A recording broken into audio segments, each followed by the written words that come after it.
And now, the movie opens, and is there a more exciting mixture of like just music and sound and visuals to start a movie? Like only Star Wars. Fair question. Yes, probably, Okay. but it's good. The credits are good. But yeah, I feel like I'm in the movie theater getting my news. Mm-hmm.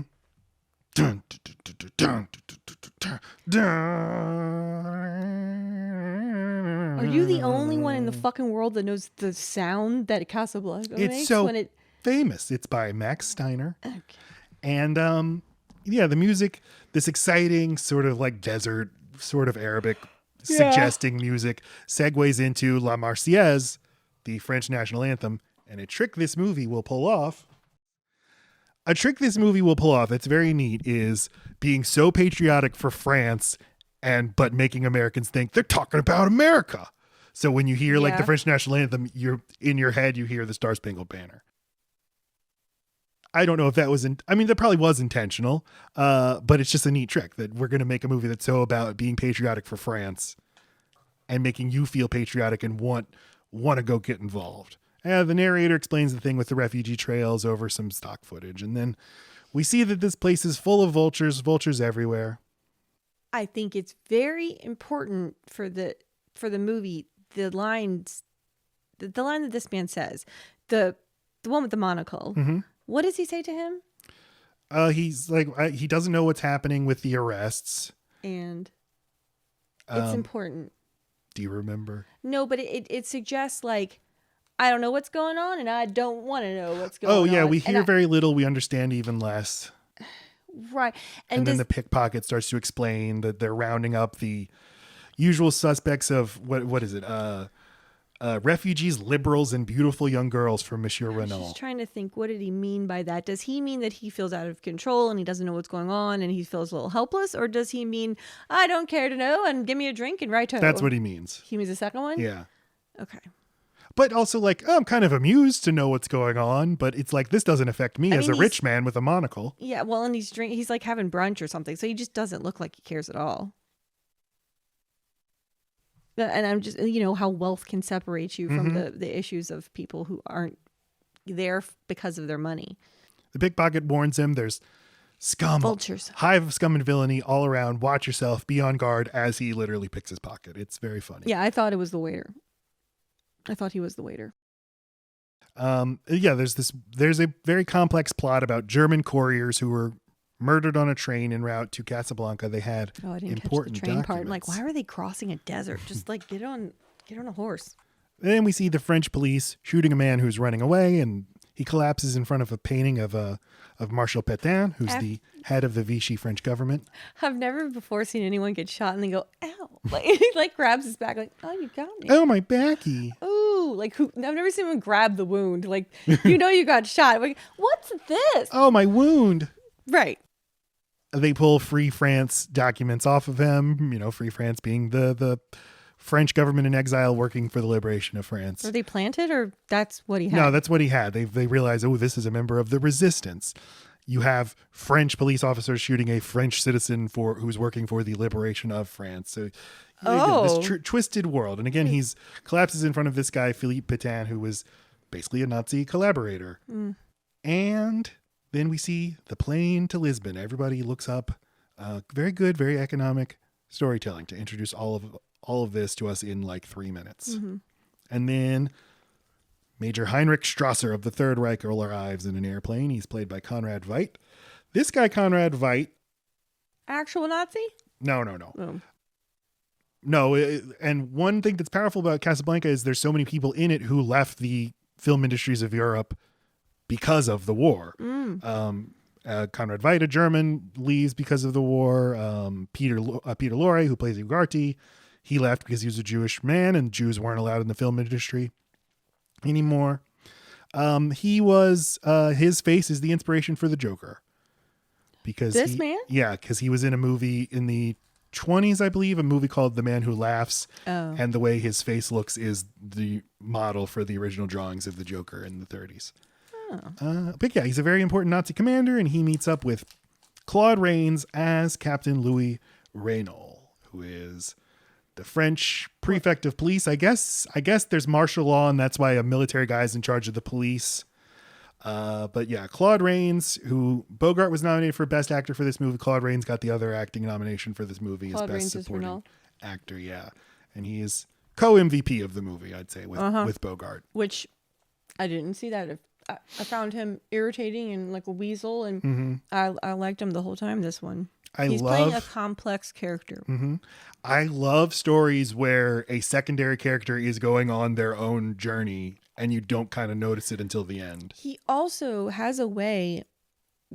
He's in front of this Nazi commander the whole much of the time, and it seems like that would be very dangerous. I think of Inglourious Bastards, or a scene where, but I understand they're in an occupied place when in those scenes, and this is different. But it seems like it would be just as perilous to just, you don't want to step out of line, you don't want to say the wrong thing, but Renaud just is so confident and has such a way of turning a phrase or delivering it in such a way that it doesn't seem like an insult, doesn't seem like you're selling something that's rotten. It doesn't seem like he has a way of vouching for people that just kind of let the commander just breeze right over the fact that Rick just said something really disrespectful, really dismissive. It's like, oh no, Rick's just cool. I don't know. He's just a great mouthpiece, wingman. You have people in life who just have an innate sense of how to work the room, how to make everybody feel comfortable, how to diffuse any tension while getting what you want. Yes. And he's carved out a very comfortable life for himself here as a joyously corrupt official, making money on all these illegal activities, including, gambling and women and stuff. Women are illegal here. But yeah, they talk about the two murdered German couriers. They know who did it, but they're not going to apprehend them yet. They're going to do it tonight at Rick's, because everybody comes to Rick's. Everybody come on. New entertainment. But what's Rick's? What is Rick's? It seems huge. Lots of rooms. It's just a place to drink, and I didn't realize that the gambling was separate, but they do show you later that no gambling's in a separate room. I didn't realize it was illegal. Very profitable place. I mean, it's this whole town is a holdover for people who have money, who may or may not leave this place. They need some place to feel normal, some place to spend their money, and to be around other like-minded, or at least people trying to have a good time. That's what this place is. You get the feeling that these people are at Rick's every single night. And this Sam, this delightful man, how's he never hoarse? He just sings and sings. But there's a whole band, and you forget there's a whole band until they show it. You're like, oh yeah, you're not just the... But he's captivating. Sam? Yeah. Mm-hmm. You can't help but look at him. Dooley Wilson is Sam. Yeah, the world is crumbling. The world is going to hell, and people are all enjoying themselves here. And how ironic. But keep in mind, and Michael Curtiz deserves so much credit, because this is a play, basically, and it could feel so staid. It could feel so visually uninteresting. You can imagine yourself just sitting in a theater looking at this set, but he makes it so visually interesting. They give you so many places in this restaurant to sit in. I mean, it's the entire movie is this restaurant, and he lives above it. So you get to see the bar from different angles. Maybe that's why it reminds me of Deadwood, because the living quarters are above. You look down at the bar, you see what's going on. It feels like so Deadwood, and he's an Elswearingen character. I've made myself sort of an emperor of this tiny little domain. Because there are so many desperate people in this one place, because I got here first, because I know enough people, and I've cultivated this respect and type of personality, I can thrive here. Our first shot of Rick, we first see him playing chess. He's a strategist. Oh, and apparently Bogart was a big chess player, and apparently if you look at the actual way the board is set up, if you know about chess, which I don't, apparently it means something. It's it says something interesting about him, but I don't know. But if you do know, take a look and comment below. Wouldn't you love to just put a big OK in your name on a slip that somebody brings you? I looked at this, and I know the world's first signature, it was OK, right? It's. I don't think it was the world's first signature. Or I mean, the first time that you start signing stuff became a thing. I thought that isn't that something I'm remembering? And it's a president's initials. Who is it? Old Kinderhook, who was it's a nickname which for fucking president? It was Roosevelt. one of those No, it was earlier than that. It was I think between Jackson and who was Old Kinderhook? God damn it. But like, I was like, does he think that, or did everyone put okay, okay, Lacey, okay, Matt, okay? Did everyone just put okay? Or is he not signing? He's saying this is okay. What's he doing? Martin Van Buren was old Kinderhook. Okay, so he was right after Andrew Jackson. I was right. Wow. Here's what, and I looked up what exactly he's signing. It is approving an advance on gambling credits to one of the patrons. That's why he puts okay. Oh. They filled it out like, is this okay? Yes, you can do it. You have my authorization to give him this many francs. Okay. And then you meet Senor Ugarte. In my head, this guy was a much bigger part of the movie. It seemed like he was always around, but he's gone pretty quickly. People are just, they gravitate to Rick. I think it's because he doesn't seem to be political. He doesn't seem to be buddy-buddy with anyone at all. He seems to be equally dismissive and distrusting of everyone. But more importantly, he's a staple. He's been here for years. He will be here. He has stakes. This is his establishment. He's not going anywhere. So because he has something to lose and doesn't seem to like anyone in particular, this man who has these magical papers, transit papers, feels the need to put them with him. Like, they will be safe here. I know where to find you. I'm going to live. I'm not going to get caught for this. And I'll be right back for these here transit papers. So he gives them Rick. And then he runs off and gambles, and then he's just gonna go off to have a good time. He's like, I've got these right now, and I guess he expects to get frisked by the police or something, so he's like, you hold on to them for now. Well, and when I sell them to these two people later on, who we learn later are Ilsa and Victor. Well, and he expects to go get drunk. He probably just doesn't trust himself. Oh, that's a good point. He's in a pickpocketing place. The first time you see Peter Lorre in a movie, at least now, you're like, oh, this is the guy that there have been a million parodies. There have been like a million Looney Tunes things, or like the genie in Aladdin. I can't bring people back from the dead. Oh, I didn't know that was him. That's who you realize they're all making fun of. Right. Just one of the most amazing, beautiful, memorable character actors. And what a stacked cast Casablanca has, that you have people like this deep in the cast who are only in the movie for 2 scenes, but lurk in your memory. Leaves these letters of transit. These letters of transit, they're magical tickets. No Nazis can question them, which again doesn't make sense. And Ugarte says they were signed by General de Gaulle himself, but General de Gaulle had no authority. He was the leader of the Free France movement, so the Nazis wouldn't respect that anyway. It doesn't matter, but it is a plot hole. So this movie sucks. You get, the power of Peter Lorre as a refugee himself from Germany, from his native Germany. They have already mentioned a high amount of times in the shockingly small amount of time that Rick, he doesn't drink with anyone. He doesn't sit with anyone. He doesn't patronize with it. No, he doesn't fraternize with his patrons. He just doesn't. He's the coolest guy ever, and he doesn't give any Fs. And then he goes outside. I don't remember what for. Oh, to see off the girl he's upset and stopped dating. Mm-hmm. Yvonne. Okay.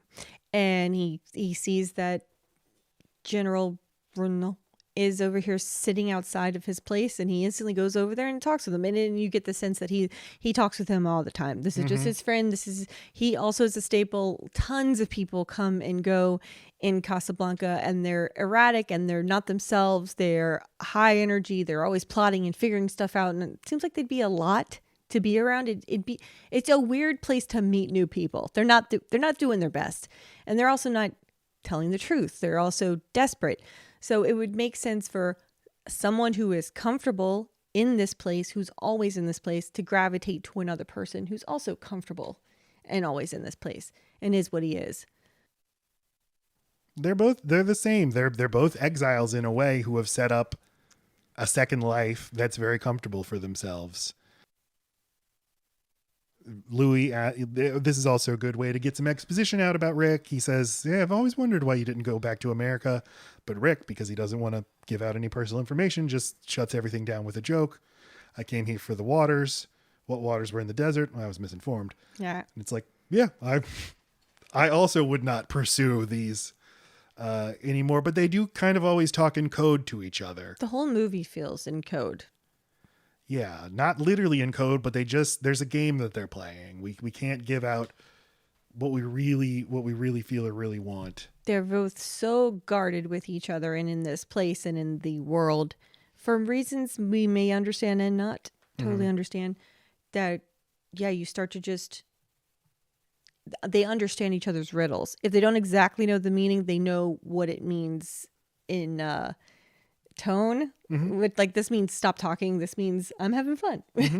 Louis says, tonight I'm going to do a very impressive arrest. And also we're going to get the arrival of Victor Laszlo.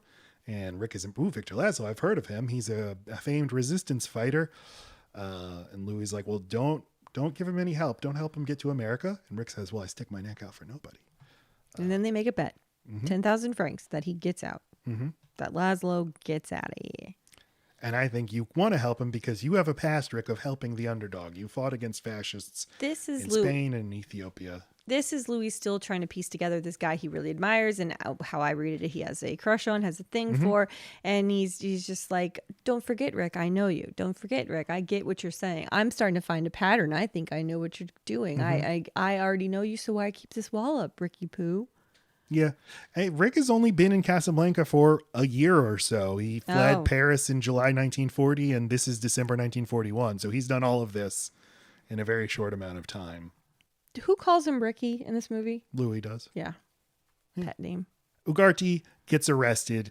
The Nazis apprehend him. He runs. He goes up to Rick, begs him, Rick, help me, help me. I'm kidding. I stuck my neck out for nobody, see?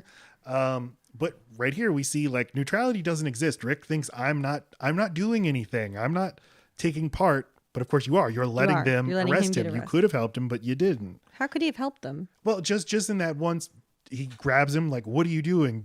You've got no chance. So even like he held him up for a few seconds. But neutrality just doesn't exist. Non-action is action. Yeah. Then Major Strasser wants to interview Rick. What is your nationality? I'm a drunkard.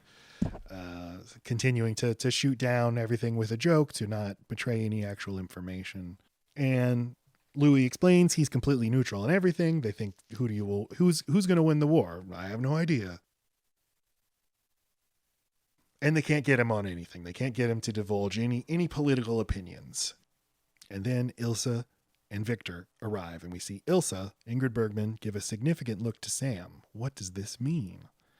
Louis sits down with them, and Victor introduces Miss Ilsa Lund. It's, you go into the movie knowing, or at least I did, because the back of the VHS box says like her husband, Victor. And so you don't realize that it's supposed to be a reveal later in the movie that they're actually married. Because he presents her, this is Miss Ilsa Lund. We're just supposed to assume she's just his girlfriend. No. But Louis goes, sits down, talks to them, and then they bring over Sam, the piano player. They're acting like they don't know each other, but they do know each other. It's all very coy. I mean, not coy, it's just careful. They're all being very careful. Major Strasser talks to Laszlo, and he says, I'm not under your authority. I'm Czechoslovakian. And he says, you were Czechoslovakian. Now you're a subject of the German Reich. And again, like, based on what's going on in the world today, like that was very, very poignant. I mean, when Russia invaded Ukraine 2 years ago, one of the talking points they used was there's no such thing as Ukraine. Ukrainians don't exist. There's only Russia. They've only ever been Russians. This is a thing that conquerors do, is say, like, you don't have an identity. It never existed. You were always my property. Yeah. But Ilsa, when she gets Sam to come over, she has him play. As time goes by, and he starts playing for 2 seconds. And she's like, sing it, Sam. Well, I was going to get to it. So it's starting with a melody. Right. Okay. This is how songs work, Ilsa. But what is she trying to do, right? She's trying to lure Rick out, like, immediately? No, she's trying. She never thought she'd see Sam again.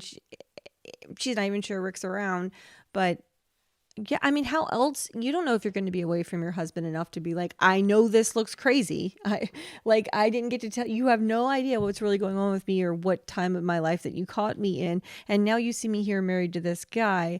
I need to signal to you in some way. Those feelings were real. That really did happen. We did fall in love. And this song moves me too. I have tears in my eyes because of this song, and this moment of my life meant so much. And how you say all that without any time to say it. There's no time. Everything's so fast. If this were me and you, I'd be like, play it, Sam. Play Jimmy Eat World Work. I was thinking that the whole time.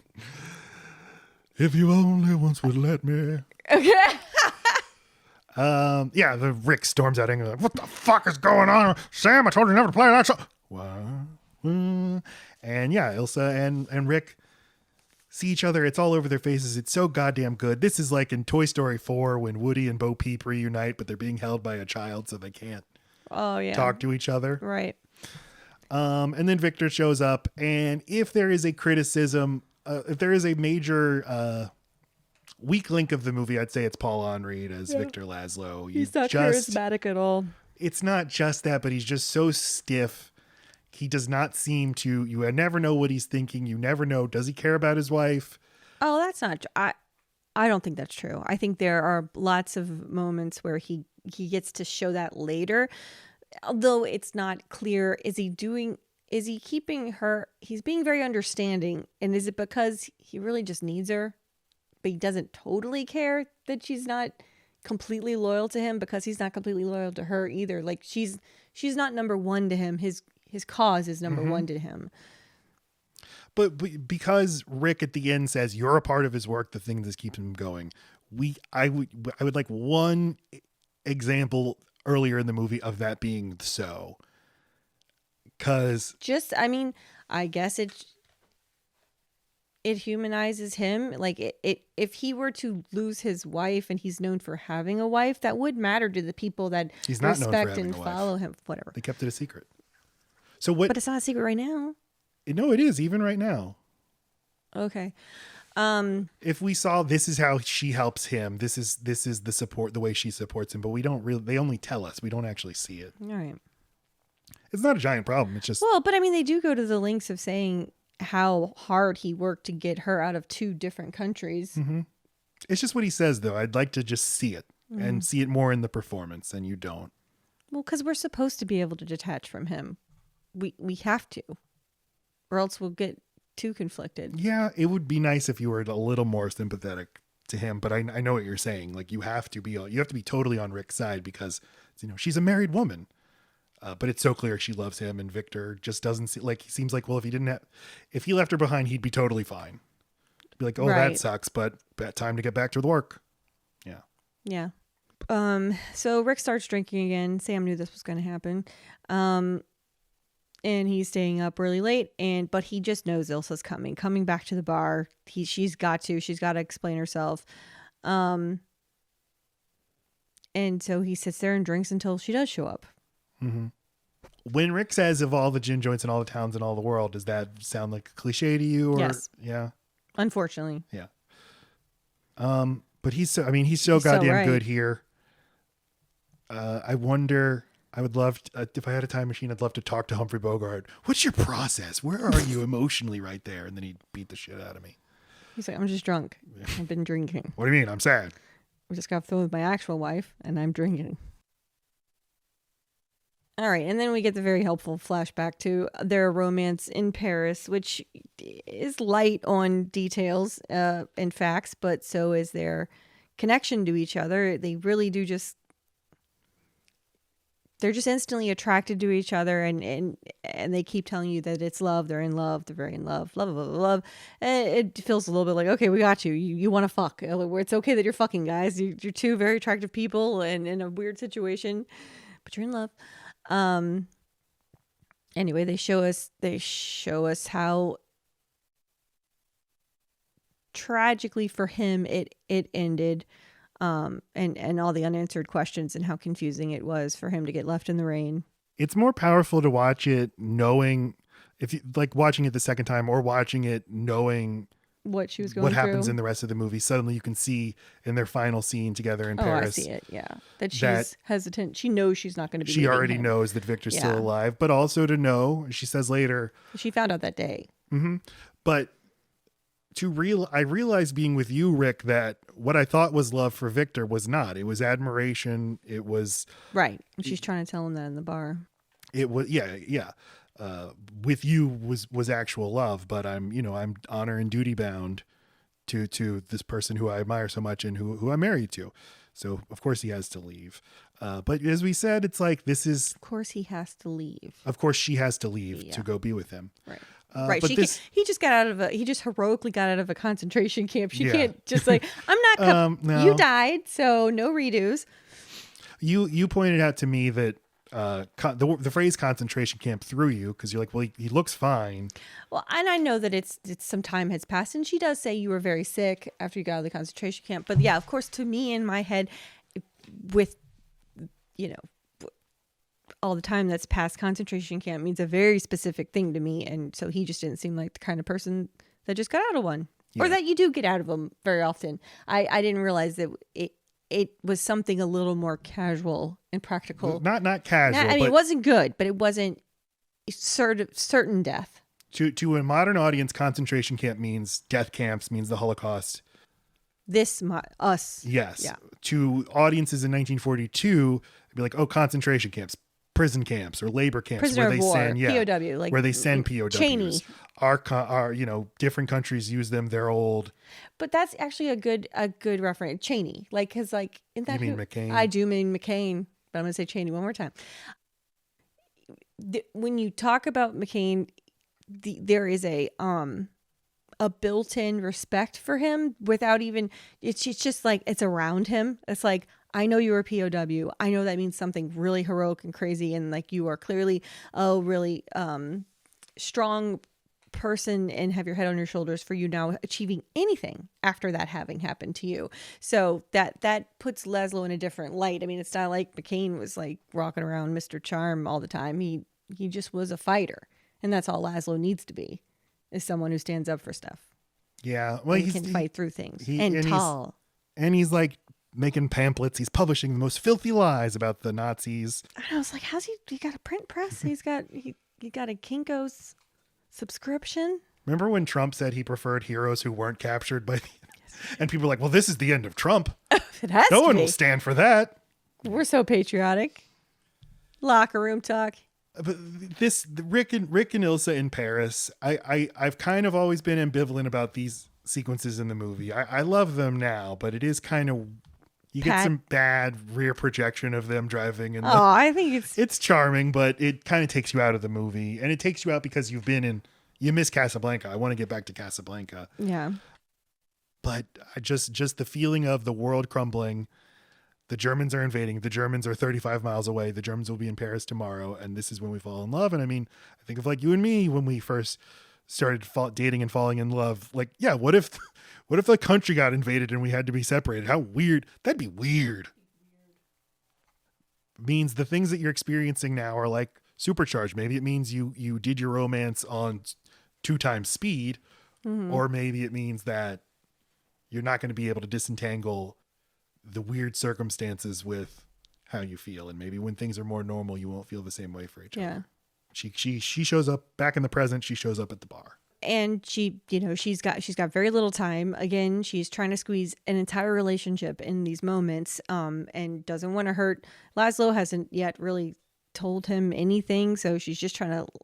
She's in danger for political reasons, sneaking out and coming to this bar, and she's risking a fight with her husband or whatever.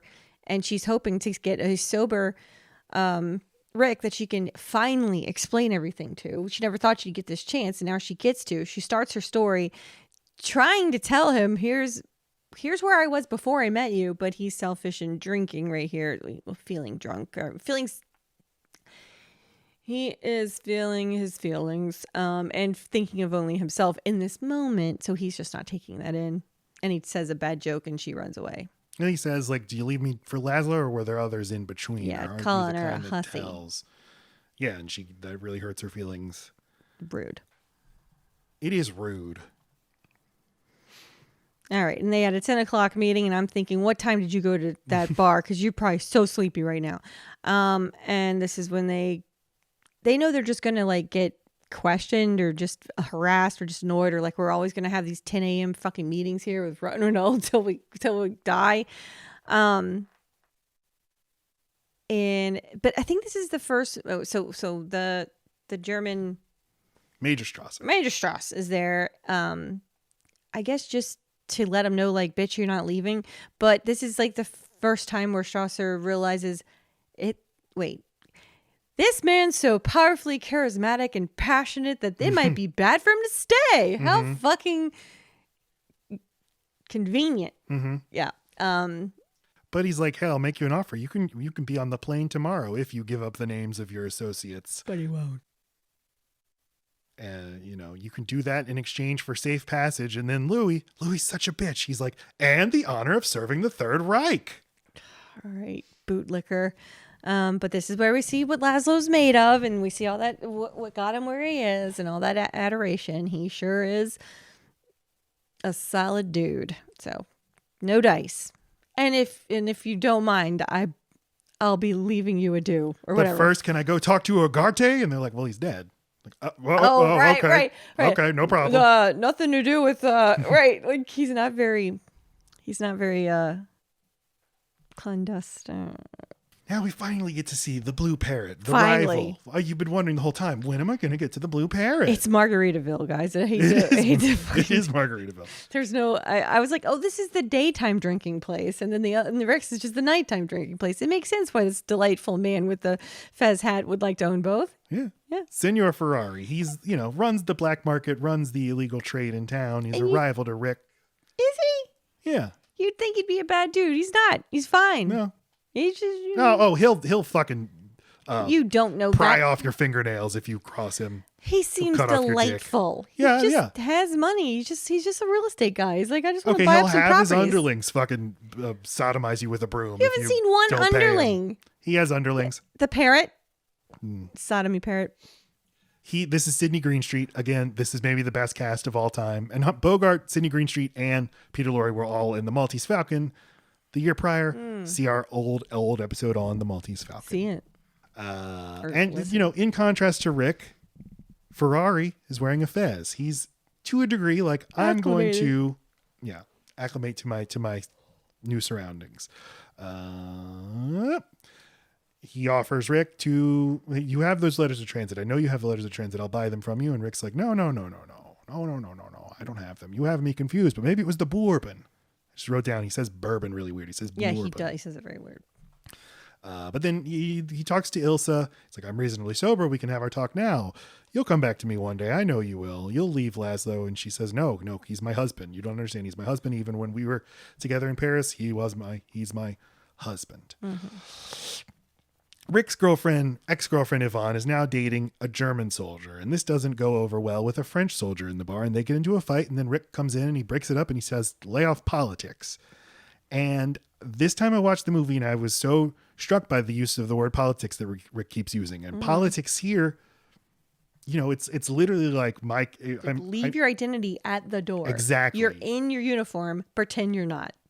There's news about like a Florida law that's going to make it illegal for people to use driver's licenses that were already legally issued by the state that have genders that don't match their birth. Oh my God. So if you're a trans person who got a driver's license, like who transitioned, got a driver's license, well, it's like now you have to either go back to the DMV or you risk getting arrested for using an illegal driver's license. And it's like that trans person just trying to exist is like, stop being political, you could say to them. It's a way to dismiss everybody just trying to exist. Just a French soldier, just a German soldier, to just sort of dismiss it all as politics. But everything is politics. Right. Major Strasser thinks Renault is too wishy-washy. He's not supporting the Germans enough. And Renault's like, no, I have no conviction. Whichever side wins, I'm happy to support them. Which is a funny thing to admit and totally get away with. Also, this waiter is delightful. I never noticed him before, but he takes care of Rick so much. He cares so much about the truly happy employees of this place are what tells you that Rick is sentimental and a good guy. Like, you just need to look at the company he keeps. Everyone's a sweetheart. Mm-hmm. Even the creepy bar guy that really wants Ivana is just like, I love you. Mm-hmm. I love you. I love you. It's like, well, what a way to be a creep. That's sweet. This is when, I don't really. Oh, Renault sends this desperate younger lady who just got married, who they do not have a lot of money, but they desperately need to get out of here. Renault sends her over to Rick to vouch for his character, right? It's like, he must have said like, yeah, just have sex with me and I'll give you No, the letters. I know what he said. And but if you don't believe me, go ask Rick. Right. If you made this arrangement with Noel, I'm sure he will want the sex, but he will give you. Mm-hmm. But she also wants Rick to like make her feel better about even considering doing it. And does it make her a bad wife, or does it make her the best wife ever? What do you think? And then the sweetest of sweethearts, Rick gets her out of that bind by taking her in the back where that doesn't sound right, but to go play roulette. But he's got this thing set up with the gamesman who runs the roulette wheel that when I say bet it on 22, when I say it needs to win. So he has a mechanism to make it land on 22, and he does it twice for the husband of this young girl who's been playing at the roulette wheel, so that they win the amount of money, and a lot of money, that they need to not need Renal's sex deal. And he does this. I like that. Does it very quickly. The reason he does this is you could just see it on his face. She's talking to him and says, "You're a man. If a woman loved you so much that your happiness was the only thing she cared about in the world," and you see it in his face when he hears this, and he says, "No woman's ever loved me that much." He's like, I would like to see it. If not happen to me, I'd like to just see an example of this happening, of a couple being able to be happy without this layer. Yeah. Without this sacrifice. So he orchestrates it, and Carl is just like, ooh. What, So Carl happy. the waiter? Carl the waiter. Who's polishing something right now in the middle of fucking... And Laszlo goes up to Rick to have a word with him in his office. And he says... why don't you ask your wife why I won't give you these papers? I'm sorry? I said You mean ask your wife. He says, I don't have a... Oh, yes, I do. You mean Ilsa. I'll go talk to her. I just wanted to do an accent or a voice. How was it? Good. Great. And then when he comes downstairs, he doesn't get to go straight to Elsa. So you're not even really sure how that's going to go. He seems upset. He seems upset. He seems like he thinks something is up, but that's probably just us projecting that onto him. Like, No, he hears... I'm saying his antenna go up when Rick says, ask your wife. He seems like, okay, I need to have a talk with Elsa. This is just a weird statement. I wonder what the hell. I have been noticing looks and some weirdness ever since we got here. I need to talk to her about that. But he hears the German freaking national anthem, I guess, is what they're singing. All the soldiers are just acting like it's a German bar, and they're just having a hell of a fucking time, and it is not the place. It is not appropriate. All these people are in transit and in this crazy place in their lives because of you. Don't sing your fucking song here, man. One of the Germans is even at Sam's piano. They've taken over the piano. But they didn't see there's a whole fucking band, you idiots. You didn't take the band. And so he's like, no, this is a neutral place. I have just as much of a right to sing my French anthem, a France anthem, if you will. And so I do. But before I do, Rick has to give the okay. Everyone looks to Rick. And Rick goes. And he nods. Do it. And then that's actually a very moving part. And people have tears in their eyes, and it's just like, I didn't even like the anthem until then. It's, one of the great movie moments in the history of movies. It's like, I almost cry every time I watch it. Pussy. I know. But I've just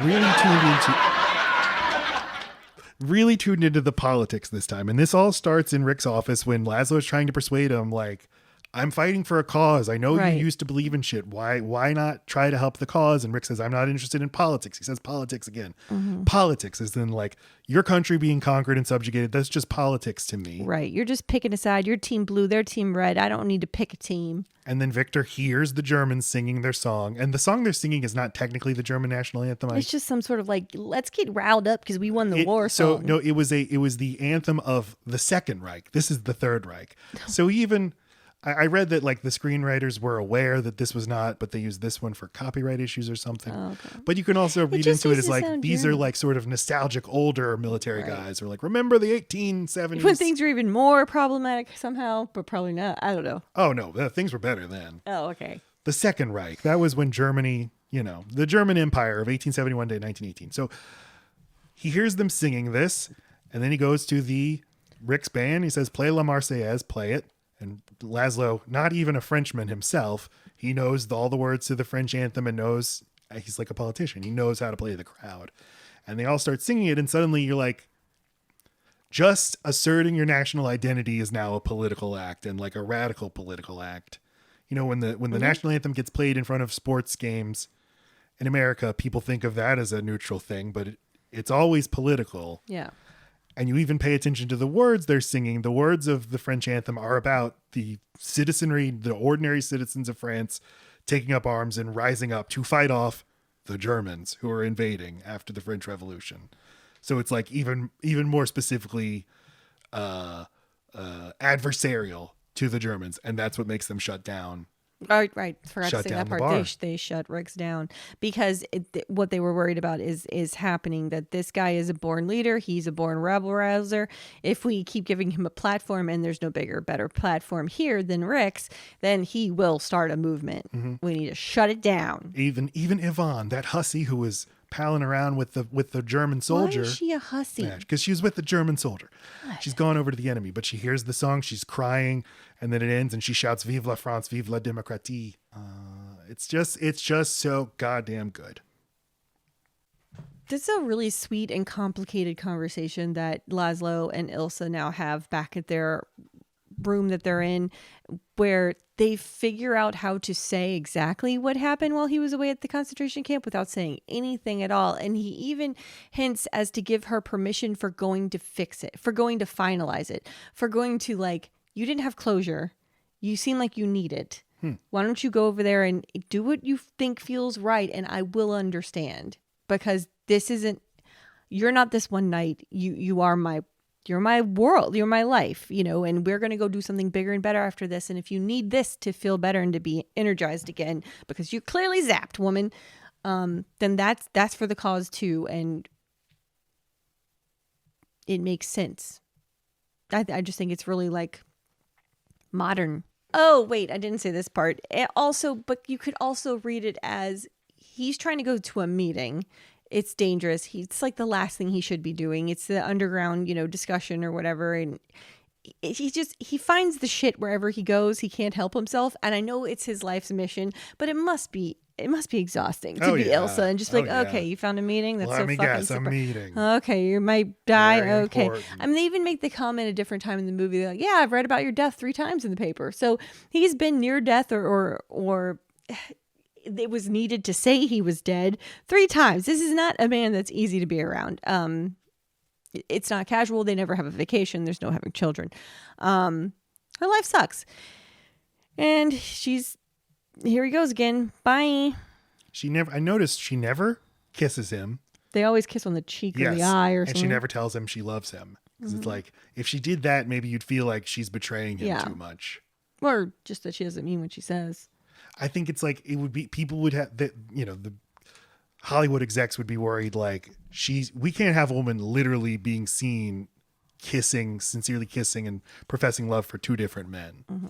That reflects poorly on her character. Mm-hmm. She goes to Rick's apartment. She tries to persuade him and then pulls a gun on him. And then Rick's like, shoot me. You'll be doing me a favor. I wonder if that's the first use of that phrase. But it doesn't work. And then she starts crying. And then you just see it on Bogart's face. He's won over. Suddenly he's sympathetic for her, seeing this woman who he has, hatred in his heart, but realizes it's not. I love her. I feel so terrible for her. And now they reconcile, and she finally gets to tell him what happened. Mm-hmm. Fade out, imply that they have sex, and then get dressed again immaculately. But she tells him, here's the timeline of events. I was with you. I was told my husband was dead. I was trying to move on with my life, and then you came along. And then Laszlo shows up in the bar, and Rick goes down to talk to him, and while she's still up in the room, mm-hmm. and he finds a reason to get the waiter up to his room to help her get back to where she's got to go. But then he ends up saying she's up there anyway, right? Doesn't he end up telling her? Oh, okay. He tells her that Rick tells Victor later. Okay. That what was going on. Right.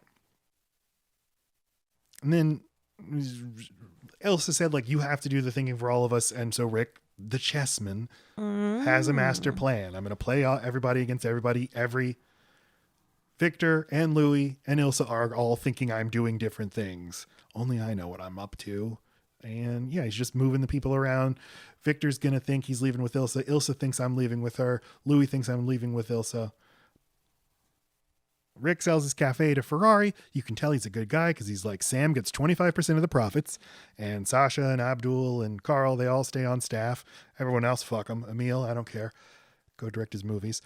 And yeah, Louis comes to arrest Victor. And then Rick's like, not so fast, Louis. There'll be no arrest tonight. At least not yet. And they go to the airport. Most famous scene in movie history. Airport finale goodbye between them. It is most of it's great when Rick says to Ilsa, like, I've got a job to do now and our problems don't mean shit. Hill of beans. Someday you'll understand that. I feel like she does. Yeah, she understands patronizing. It. Right. She's like, yeah, she's younger than you, but she's also lived through all this, through the war, through husband in concentration camp. Like, I think she knows. But yeah, telling her, like, we may want to do this right now, but we will regret it one day. To quote Jimmy Eat World, to bring them up again, here's to living in the moment because it passed. This whole thing is so layered that I don't know what I really... I wonder if Rick isn't as in love with her as he thought he was, or he just sees that this is... I don't know what he sees. I can't tell if I believe in the reason why he sends her with Laszlo. I always bought it, but I don't know. Maybe he likes the life he has, or I don't know. He has been brought back to the cause. I don't know what specific thing persuaded him that, like, I've had my head in the sand. I've thought I can just go along and accept the new world, accept a world where Germany conquers, where the Nazis are in charge, and I'll make my profit any way I can on that. I can't do that anymore. Right, I'm moving on. I know what's right. I know that, and I know I have this unspecified past as a soldier of fortune or a gun runner or whatever. I can give my services to the Allies and help defeat them and try to build a better world. And I'm going to go live a life so similar to Laszlo's that you might as well stay with him. You're not going to be any more comfortable or safe with me. Well, they're going to America. You're going to destabilize Laszlo, who is already doing good things. Yes. Your guys are going to go to America. I can't go to America. You'll be safe there.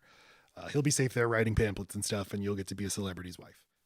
Major Strasser shows up, and Rick shoots him in the gut, and he collapses, and you think Louis is about to turn him in, but then Louis tells the new cops that show up, round up the usual suspects. He's had his own transformation, seeing Rick's political awakening. Now he has a political conscience, and symbolized by him throwing down the Vichy water. But it also gels their bond. Like, I didn't know if you'd give me up in the right circumstances, you'd sell me out, wouldn't you, Louis? And Louis definitely thought the same thing about Rick, and they both kind of proved that their loyalty to each other in that moment, and fall in love. And seeing Rick did made the sacrifice. I know. I know, Matt. God. What do you know? I don't know. Tell me. Rick did all of this with the understanding, after all of this is done, I'm going to be thrown in a concentration camp. Yeah. And Louis sees that and is like really impressed and moved by that. Right. You already sold your shit. Like, you really don't have a plan. Mm-hmm. This is it.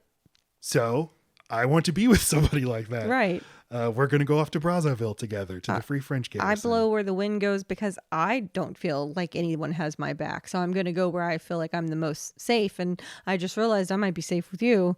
I already like you. Sexy piece. I found this so moving because...